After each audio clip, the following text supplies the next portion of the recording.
Hello. Our story begins on Tatooine. Qui Gon Jinn had just sold Anakin's pod racer to earn Shmi some credits. Anakin was a free boy, and yet there was something else. Despite the boy being a virgin, it seemed that those around him were connected to it. He noticed it, but he was so preoccupied by his emotional connection to Anakin, and not just that, but the mission at hand. Qui-Gon, as he was walking back to Anakin's home, was surrounded by Anakin's two friends, Kitster and Wald. The two of them were slaves as well, and they were here to congratulate their friend for his win again. Qui-Gon walked behind them and listened to them as they were doing normal kid things. The itch he felt since he arrived wasn't just Anakin, but it was also these two boys. Qui-Gon decided at the last second to test the two children, and before they got back to the home, he asked the two boys if he could do a miniature prick on them, and they agreed confusedly. The readings were sent to Obi-Wan, who didn't have his comms with him. Despite these readings being finished, Kenobi wouldn't be able to report back on it until Qui-Gon and Anakin escaped the Sith assassin. When they were in hyperspace, the Jedi Master and Apprentice looked at the blood readings for the other two children. Obi-Wan was confused now. How could this be possible? Qui-Gon leaned back in the chair and rubbed his chin. He looked at Obi-Wan and suggested that due to Anakin being a virgin, it could be that due to Anakin's birth or presence in the area, the other two boys were created normally and they were influenced by the midichlorians upon their birth. Kitster and Wald were both equally comparable, and they were much more force attuned than either Qui-Gon or Obi-Wan. Their range sat at 18,000 midichlorians, which was just unheard of out of two individuals around each other that close. Not only did they find what Qui-Gon believed to be the Chosen One, but two other individuals that should become Jedi. Though with this, Qui-Gon had a hypothesis. If these three were created with so much influence, was it possible that the Force influenced these children to balance out a rise of Sith? Obi-Wan wasn't sure. He saw the Dark Assassin too, and he believed that he was indeed a Sith. So he didn't think his master was technically wrong, but could there really be three Sith around? Qui-Gon then told Obi-Wan that no matter what happens, they needed to return to Tatooine. They could not disrupt Quinlan Voss's mission or make him go back once it was finished. He made Obi-Wan promise that upon the Council's denial of their personal decision to return to Tatooine, that he would speak up. Kenobi was a bit put off by this, but he decided to promise that he would. In the following hours, it would all go down exactly as Qui-Gon expected. The Jedi Council would deny the truth of what Qui-Gon saw. Qui-Gon would object and demand that he and Obi-Wan go back to Tatooine to retrieve the other two slaves and bring them to the temple. It wasn't just morally right, but it was what they needed to do to stop the darkness. The Council denied this, and Obi-Wan spoke up as he promised, telling the Council that while it wasn't his position, his master was right.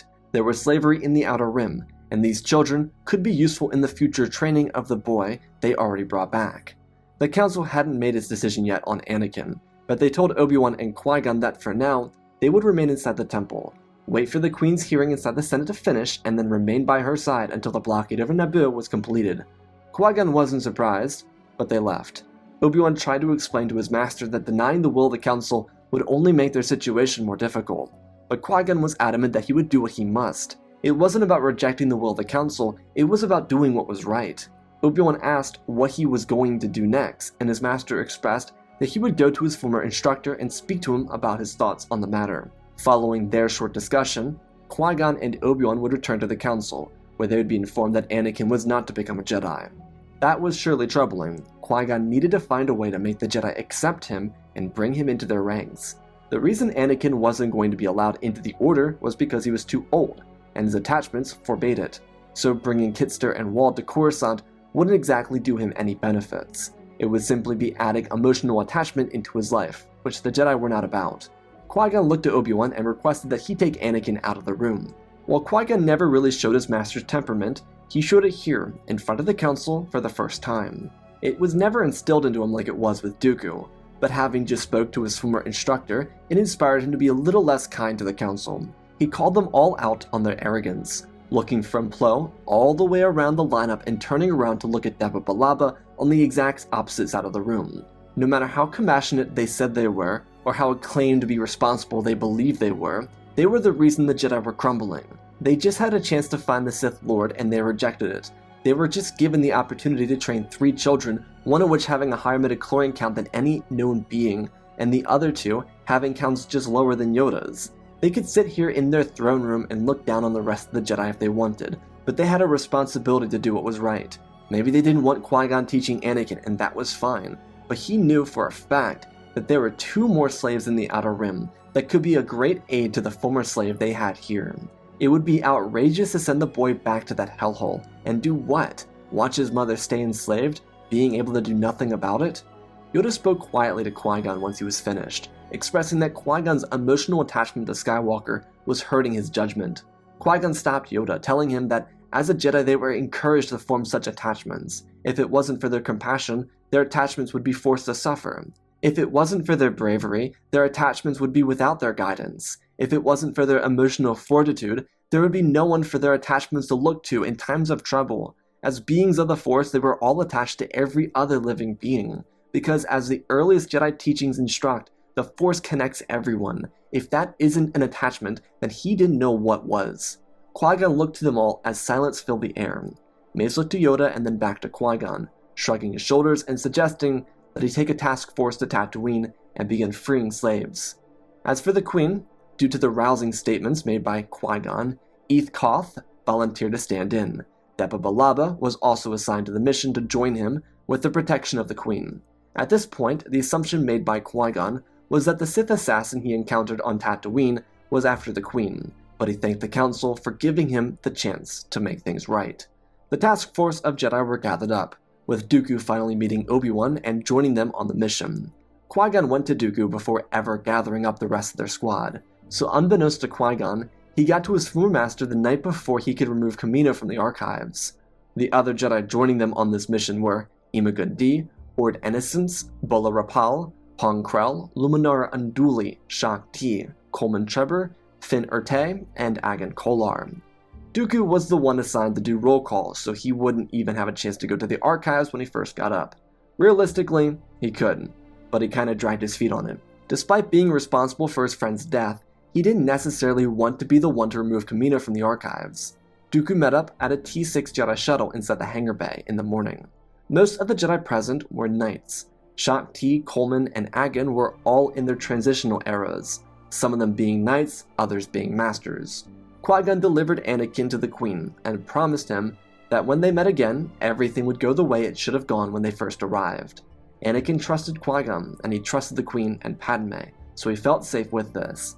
Instead of Kenobi or Jin, he was next to Koth and Billaba, who used this time, especially the time where the Queen was doing her political preparation, to spend time with Skywalker and really get to know him, that being a completely separately assigned mission from the Council. The big group of Jedi then departed for the Outer Rim, world of Tatooine. At the same time, the Queen, in a rash decision, decided that nothing would be done here on Coruscant, and she departed with 2 Jedi Masters to Naboo. They were either with her or not. That's how she phrased it when they questioned her motives. Padme was very intent on getting to her planet and freeing her people, no matter what. Shortly following their arrival to Naboo, the Jedi would land outside of Mos Espa. Qui-Gon led this expedition of Jedi as they moved into the city. For the people of Mos Espa, it was weird seeing a bundle of Jedis walking together. There were 12 Jedi here, and they seemed to be moving about with purpose. The Council had given them a mission statement, one that didn't exactly align with Qui-Gon or Dooku's desires. But considering this was Qui-Gon's mission, the other 11 Jedi kind of assumed it wouldn't exactly follow protocol, which most of them were alright with, which is honestly why they agreed to come. Luminara was kind of a council plant, hoping that she would balance things out, but she wouldn't. Once in the city, Qui-Gon split the group up, telling them to move out and scout out the areas around. 4 groups of 3 went out. Qui-Gon, Dooku, and Obi-Wan were the ones that went to go and find Kitster and Wald. Before they got to the planet, they went to Finn Urte's homeworld of Ryloth to trade Republic credits for Outer Rim credits. It would allow them the ability to buy the slaves without total hostility. The other 3 groups of Jedi were simply doing recon, reporting on everything they were finding. Qui-Gon also instructed these Jedi to avoid doing anything that could disrupt Quinlan Voss's mission out here. He was still somewhere within the city, no reason to get him hurt or killed. Qui-Gon, Dooku, and Obi-Wan found the slave owners of Kitster and Wald. They were eating out at a restaurant while the children were doing who knows what as slaves. Dooku pushed Qui-Gon and Obi-Wan out of the way as he raised his hand and the 2 slave owners started choking. He demanded to know why they would ever employ children as slaves. They turned over, not even seeing the Jedi coming towards them. The 2 men slipped out of their chairs and started heaving without the ability to breathe. Qui-Gon put his hand on Dooku's shoulder as Obi-Wan watched disapprovingly. It was weird for Kenobi. What was he supposed to do here? This was right, but the way they were doing it wasn't right.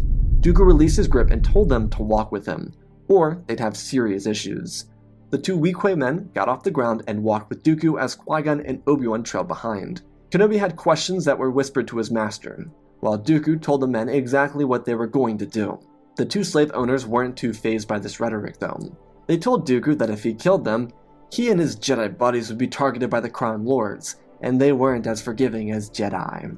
Dooku pushed the men into an alleyway and ignited his lightsaber and shoved it at his neck. He dared the man to go to the Hutts, because there were more people on this world than Hutts had in their entire crime ring. If they wanted to face true rebellion, they wouldn't survive to see his outcome. The man looked to his friend as Dooku shoved him to the ground and told him to free the children today, or there would be consequences. Qui-Gon called to his former master, and he turned back. Dooku told him and Obi-Wan that paying these fools would only continue the slavery. They needed to send a message. They needed to represent the ideals their order stood for. Obi-Wan, in a twisted way, saw his point, as the two owners were picked off the ground and walked back to their businesses. Kitster and Wald were freed not more than 30 minutes after this initial encounter. The biggest difference with these two kids was it was never their dream to become Jedi. Neither one of them had aspirations for this, and so, from a perspective, Qui-Gon was forcing his dream onto them. But the reason they decided to go was because of Anakin. He was their friend, and it could be fun being trained together. Kitster and Anakin were the same age after all, not to mention Wald was only 3 years younger than both of them. So why not go to the temple and become Jedi? Maybe they could do what Anakin always said he dreamed about doing, becoming Jedi and freeing everyone in the Outer Rim. Dooku, on the other hand, regrouped with the other Jedi and they reported their findings. They all moved back to the T6 on the outskirts of town and sent out a long-range communication, requesting for another Jedi to come and get them. The temple sent Master Taras Nube to retrieve the children, because the Jedi reported another issue. Despite the Jedi coming here to free two slaves, the Jedi, in good conscience, could not leave the thousands of slaves here to suffer. Pong Crow was the one who suggested that they start something else. They couldn't just allow the crime families to continue exerting this much control over the Outer Rim. As a result, once Taras Nube arrived, they moved back into the city and began searching for people ready to rise up and fight. They were disappointed to find that there wasn't really anyone willing to fight them. The Hutts had full control over these people, and now, even worse, there were Hutt troops looking for the Jedi. Thanks to threatening the two slave owners, they went straight to Jabba and he took it personally, as he would. Dooku was entirely responsible for this, and it would jeopardize Quinlan's mission too. While the Jedi were trying to make allies on Tatooine, radical change was occurring on Naboo. Koth and Deba Balaba went toe-to-toe with the Sith assassin that Qui-Gon spoke about. Due to their combined mastery and their skill, they were able to defeat Maul in a grudge match inside the Naboo hangar bay, though they wouldn't kill him. By apprehending him, they were able to, once the battle was over, discreetly transport the Sith assassin to Coruscant. Anakin still destroyed the Trade Federation battleship, and his victory would be reported to the Jedi Council. Despite this victory taking place, Sidious still had plans in action for the destruction of the Jedi. Maul may have been captured, but he knew Dooku would be able to assist him. What Sidious didn't realize was that Dooku wasn't even in the core or mid-rim. He was playing with the Hutts on Tatooine. Qui-Gon initially wanted to train Anakin, but in the end, that wouldn't be entirely plausible. While the celebration at Naboo came and went, the Jedi on Tatooine cemented their stay. With 12 members actively working to destroy the Hutts, they were able to unify pockets of people who supported the idea of resistance. Thanks to Finn Urte, they were able to get aid from Cham Syndulla, who willingly offered up transports to bring slaves from Tatooine to Ryloth so that they could be freed. It was a difficult process, but it was entirely possible. Cham was simply waiting on her word, and then they'd begin the liberation process. On the other side of the galaxy, on Coruscant, the Jedi for months continued to investigate the Maul incident. By this point, Palpatine had assumed he was betrayed, which was unnerving. Truthfully speaking, Dooku was still kinda split. It was mostly due to his apprentice, and the rest was because of the Jedi intervention on Tatooine. It restored his faith in the Order. He just wasn't sure how long this faith would last. He tried to put everything from before these events back into his mind, so that when the time came, he would make a decision when he needed to make one. The Jedi of Coruscant were struggling though. Maul was unwilling to cooperate, so he was treated as a prisoner. They restrained him with force restraining cufflinks, but this wasn't a terrible life. He was actually taken care of. Despite Sidious being unnerved by this, he wouldn't go into the temple to save his apprentice. That was Maul's job. If he could save himself, then maybe he could remain his apprentice. The unnerving thing for Palpatine was how ahead of himself he got. One of Plagueis' biggest fears regarding Palpatine was how he could get too ahead of himself. It was these type of mistakes that cost him. Palpatine killed Plagueis when he thought everything was under control, when in reality, things were worse than ever for him. His 2 potential students were either captured or not on the radar. Palpatine genuinely had no clue where Dooku went, he just vanished. As for Anakin, Kitster, and Wald, they were beginning their Jedi training. The Council gave in. Aside from the fact that Anakin destroyed a droid control ship on his own at the age of 9 was impressive. Eth Koth and Depa Billaba also gave great reports for the young boy. And thanks to Terra Sanube, the Council had 3 voices that were highly trusted, reporting that these children would make fine Jedi, especially since Terra Sanube was once a highly respected member of the High Council, so it was a no-brainer for them.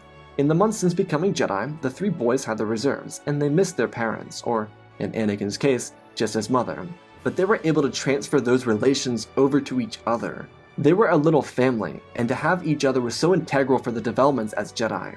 In their studies, they were taught to release their emotions, let go of their attachments, and so forth, and so when those classes were over with, they could go to each other and discuss them. The 3 of them were a little group, and because they were comfortable around each other, it made them look like a friendly team to be a part of. So instead of a jarring introduction to Jedi life, the 3 young friends were able to get acquainted with other Jedi because of this. Being able to start friendships with established Jedi allowed them to get an in with their peers. This gave them a chance to really feel like they belonged. The isolation that Anakin would have felt without Kitster and Wald was lost, and he was happy. He did miss his mother, but in a weird way, in accordance to the Jedi Code, he was switching his attachments. So it kind of allowed him to enter this weird area where he was both abiding by the code, but not. His attachments formed around his friends, and they persevered through their initial days of studying. Back on Tatooine, the Jedi were getting into skirmishes. Due to how tense things had gotten, especially in part to Jedi intervention, the shuttle had to stay in constant movement. Master Ord Innocence was in command of the T-6, so he was flying it around the planet constantly, and refueling it when he needed to. The Hutts for the most part were chasing down the Jedi in Mos Espa, so they weren't checking some of the other cities around the planet. The Jedi were divided up into 2 groups. The first group was a small assault group consisting of Dooku, Qui Gon, Obi-Wan, Agan Kolar, Pong Krell, and Imogen D. The other group was used for recon and alliance building. Bola Rapal, Luminara, Shak Ti, Finn Urte, and Coleman Trebor were part of this group. Their main mission was using underground tunnels in the city to connect rebel sympathizers, while the other group of Jedi led small attacks on local gangs loyal to the Hutts or raiding munitions outposts. The way the Jedi designed their missions ensured that the recon and alliance building group could be free from attacks while they were doing so. As the months continued on after the initial 4 months spent here, the Jedi got some more headway. As a show of strength, the Hutts brought 4 of their council members to the planet, and an extra fleet. The result of this would be protests from the local people. They wouldn't stand for this type of behavior from the Hutts, and the Jedi were with them as they began rising up. Because the Hutts showed that they were afraid, and when people saw blood in the water, they knew that they could make a strike. All the while, Sidious had moved on from Dooku and was actively hiring bounty hunters to find and kill the Elder Jedi. This plot needed to be covered up. With the clone army beginning its construction, he made sure that Dooku couldn't reveal anything to the Jedi. The Council was now fully involved in this mission on Tatooine, as they were cycling Jedi Masters in and out of the Outer Rim. They didn't want to be involved, but they really didn't have any other choice but to be involved. These Jedi started something with the Outer Rim, and they needed to get the Republic involved now. Thanks to the assistance of Cham Syndulla before the first major conflict could begin, the slaves of the planet, those who weren't willing or capable of fighting back against the Hutts, were taken off planet. With Master Innocence guiding them, a group of Twi'lek transports dropped into Mos Espa at night, and they followed the Jedi Starfighter off the planet and returned the Ryloth. However, the Hutts were aware of this. Despite not being able to make an initial attack, Jabba's forces were dispatched to the planet to make a show of strength, though they made the mistake of forgetting that Ryloth was a part of the Republic. To the Hutts, they saw their money walking away from them, and because they didn't have their navy present at Tatooine, once these scouts reported coordinates to the fleet head, they were chased down. Technically, it wasn't like Jabba was told they were going to Ryloth and he sent a fleet. The captain of the Hutt fleet was informed that these slaves were escaping to specific coordinates on the Corellian Run, because he knew that this was somewhere in the Outer Rim. When they showed up, Cham Syndulla prepared defenses on the surface of the planet and sent the transmission to Coruscant, where the Jedi Council and Senate were forced to react. The fact that the crime families breached Republic territory to make a show of strength was an unprecedented attack. Despite the captain retreating within an hour of arriving, the Republic didn't care, and neither did Cham Syndulla. In his mind, and in the minds of those within the Senate, this was a show of strength, one to tell the people of Ryloth that they could just show up and the Republic would do nothing about it. As a result, the Senate decided that another move was necessary. The Jedi Council then unveiled that there were some Jedi on Tatooine that had been working to sow disunion between the criminal syndicates. On Tatooine, Jabba's own people were turning against him slowly. The Jedi in the last 7.5 to 8 months have been gathering information for something like this to happen. The Council was apprehensive about it, but Qui Gon was right when he called them out. They just needed to use their attachments for good. Thanks to all the intel the Jedi had collected, the Senate was able to motion emergency powers into Palpatine's hands, so he could act where Valorum did not. Palpatine wasn't getting full wartime powers, but he had more powers than he would have had otherwise. Now that everything was going forward, the Republic mobilized with an army and navy and sent it into the Outer Rim. Utilizing a fleet of Procurator battlecruisers, dreadnought cruisers with an assortment of CEC light cruisers and Carrack light cruisers, they moved in. Their army consisted of Republic security forces that were combined and then deployed. The Jedi on Tatooine were unaware of this rapid mobilization, but they prepared for the strike on the Hutts. With Jabba and a few other members of his family on planet, this was a perfect time to strike. Thanks to the work of Bola, Luminara, Shakti, Coleman, and Finn, the Jedi were able to unite multiple factions across the cities and mobilize them in Mos Espa. By the time the Republic entered the Outer Rim, a full-blown battle was taking place. Master Ord Innocence was able to join the conflict as the Jedi aided from different sides of the city. Thanks to having multiple months to plan this out, the Jedi had everything ready. Their attack would go in 3 different waves. From the east side, Master Qui Gon would lead Obi-Wan, Coleman, and Luminara in a distracting assault to destroy an armory. On the far west side of the flank, Master Bola would lead Finn, Agan, and Ima-Gun Di on a swift strike at a Hutt formation. Down the middle, Ord and Shakti would aid the rebels. As for Dooku and Pong Krell, they were sneaking over the back side of the city and into Jabba's palace. As the battle began, it was total chaos everywhere. The Hutt forces knew this day would come, and when it did, they weren't as prepared as they thought they'd be. The Jedi did inform the Council when this assault was taking place, and the Council tried to promise them reinforcements, but it wouldn't be guaranteed due to how slow the Republic could be on such pressing matters. Didn't matter though. The 3 formations of Jedi and Rebels were exactly what the people needed. They pushed back the Hutts, and they were left with almost nothing but chaos. Dissension filled their ranks as some of them turned on each other or ran away, hoping to be spared by the end of the battle. Inside the palace, Dooku and Krell slipped around. Due to Krell's size, they had to use more of an open entrance to get in. But these 2 Jedi weren't trying to be quiet about their approach. Their mission was to kill or capture the Hutt leaders present. Dooku and Krell sliced through the pirates as they marched in on the throne room, which was guarded very extensively. But Dooku and Krell were the best lightsaber wielders out of the group aside from Agan Kolar. As the 2 of them got to the throne room, the Hutts were caught in terror. They tried making a negotiation, but Dooku wasn't having it. He jabbed his blade into Jabba's chest and looked him in the eyes as he called him a worthless scum. Once the lead Hutt was gone, Krell followed Dooku's direction as they started slaughtering the other members of the room. This was the first pull to darkness for Pong, but he kinda liked what it did to him. Dooku by this point was in full support of the Jedi and Republic. The fact that there was a mobilization gave him hope for the future. Outside the palace, where there were battles in the streets, the 3 groups of Jedi started converging on each other. The city fighting was brutal, but the Jedi were doing as they should have been doing before. They were true heroes. Their lightsabers attacked and blocked. The Hutt forces did well, but they were outnumbered. With 2 Jedi moving from the palace and attacking the rear of their flank, they were cornered, and within hours, the Hutts gave up Tatooine. This obviously wasn't the end. Despite Palpatine hoping for the Clone Wars to come and give him all the power he needed, the war in the Outer Rim continued for another several months. With the Pikes, Black Suns, and Zygerians mounting up to defeat the Republic, it became a full-fledged war. Dooku, on the other hand, after his 3rd run-in with a bounty hunter trying to kill him, decided that it was time for him to make a confession. Though his timing wasn't exactly the best. He informed the Jedi that Palpatine was the Sith Lord, and he knew because he was conscripted to serve him. He hesitated, and if it weren't for Qui Gon and the war in the Outer Rim, he actually may have joined, and he admitted that. In a means to cover his own back, he informed them that Sifo Dyas was sent to Felucia by himself, and he didn't realize that Sifo would be killed by Sidious. The issue with Dooku's timing was he told the Council this information at a dinner on Naboo. Eth Koth Yoda, Mace Windu, Dappa Billaba, and Oppa Rensis had been invited back to the planet to dine with the Queen and the Chancellor for the 2-year anniversary of the blockade and the beginning of the end of Padme's term as Queen. Before Palpatine got there, considering he wasn't on Coruscant when the Jedi came, Dooku told the other Jedi the truth. Padme just happened to overhear it, and took it pretty personally. If Palpatine was a Sith and the Sith were behind the blockade, it meant that her longtime advisor was behind the attack on her people. Even more than that, her people suffered so that he could gain power. As a result, she gave her little droid friend, R2-D2, some important orders. Dooku partook in the dinner because he was on the run from bounty hunters, and the council got Padme's permission to bring him to the palace for an evening. He was going to report on all the dealings in the Outer Rim as it was, so that's why Padme was totally interested with him being there.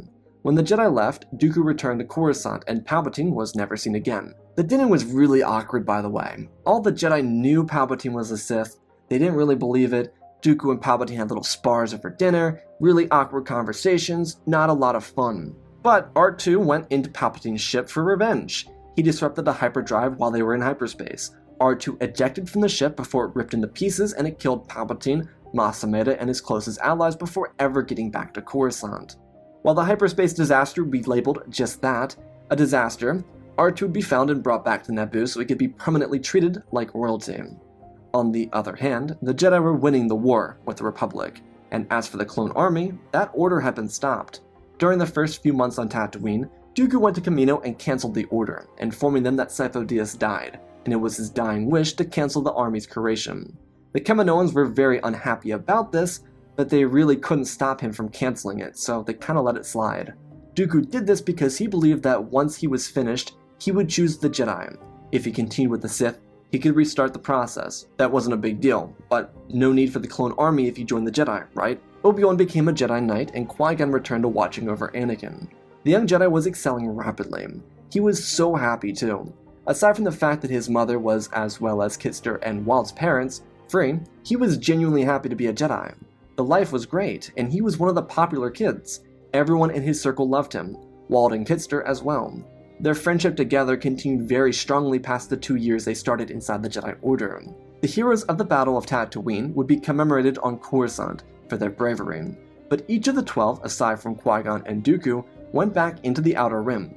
This time, each of these individuals took their own squad of Jedi. It may have seemed a little weird for a Jedi Knight or two to lead squads of Jedi, but their experience gave them the ability to be the most beneficial guides during the rest of the war for the Outer Rim as well as the post-war era. The devastation of the crime families would come at a cost for the Republic, but with new leadership, one that didn't ask for power or need it, the Republic was able to sail into a peaceful era. Before Bail Organa joined the Republic Senate, Bail Antilles was able to come back into the election and win it. He was a true Alderaanian, a core-bred politician, but he was able to see the political gain from this. While maybe his motivations weren't true of heart or good of character, they were who he was, and they would be beneficial for the people of the Outer Rim and for his own political career. Inside the Jedi Temple, for the following years, Anakin, Kitster, and Wald would excel faster than any group of Jedi seen in centuries. The closest in comparison was a trio from the pre-Starlight days, a trio of which including Avar Kriss, Stellan Gios, and Elzar Mann, though the biggest difference between both trios is one was a one bred during a time of war and grew exponentially from it. The Tatooine boys, as they were typically referred to, by their friends and mentors in an endearing way, were the closest out of all their friends. While yes, they had dozens of friends in all their classes, especially as they excelled through each of their studies and physical training, they always stuck close to each other. Anakin would be the ringleader of the group, but after his mother was freed, there was a certain change within the boy. When Qui Gon returned, this was only amplified. Anakin initially was a slower student in the classes, but with some extra reinforcement from Master Jin, he moved through training with ease. His friends were always around to humble him or uplift him, both of which being necessary over the years that followed. Having a trio of friends always ensured that they became incredible duelists. Midway through the war, they got their kyber crystals, and they were found by Master Tera Sinube breaking the rules. Younglings were not permitted to use their lightsabers with or on other younglings, without oversight from masters. They were in a training room in the middle of the night, sparring. Tera Sinube had woken up from a late-night nap in the archives, and he wandered the halls to see if anyone was still awake and training. He did this ever since he was a member on the council. When he heard clashing in one of the training rooms, he walked into the lights off. and 3 little lightsabers dancing around. The younglings thought that if they kept the lights off, they wouldn't be heard or seen, because from under the door, especially at night, you can see if there are lights on in a room or not. Terra was surprised, but honestly, instead of being upset, he encouraged it. He didn't promise to sit in on every session, but if anyone caught them, he wanted them to refer that person to himself. The fact that these younglings were training with lightsabers in the dark was inspiring.